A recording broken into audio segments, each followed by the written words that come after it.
So, Gina McCarthy, thanks so much for coming and discussing with us about the role of health in the climate change debate. And as you know, we are now, after Paris, we are now trying to fill with life and with policies the agreements that each country had committed to keep the temperature below 1.5 even degrees. But as we know, that's a long road, and many countries have not fulfilled their commitments so far. And so it's a roadmap which needs to be driven, which needs to be pushed.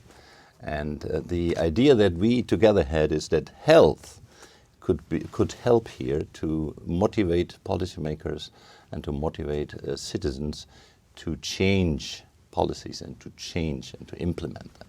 So what is, from your angle, why do you think that health has anything important to do in this thrive to go towards 1.5 degrees?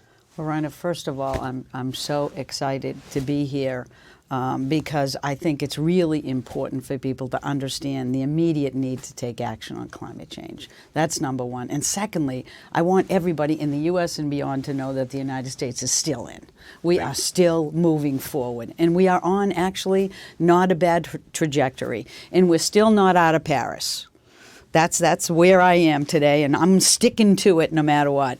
And I think the important thing that we've been trying to communicate has been very challenging because climate is a long-term issue. It looks at many years of trends to understand what's happening with the climate and what is causing the increase in the temperature that is getting so dramatic these days. And I feel very confident that the science is very clear given the IPCC work and the consensus among the vast majority of scientists. But the challenge then becomes, how do you take this science and make it personal for people? People don't act if it's just about some future consequence. We're human beings. We're fallible. We react to what's right in front of us, what we can see and taste. And climate's very challenging. So I have been working at many levels of government here in the United States and a couple of different states as their head environmental policy person, and for President Obama over the last 8 years, first in their Air and Climate Office, but then working with him directly as the administrator of US EPA to craft policies and actions that we can move forward to show the commitment of the United States to address climate change.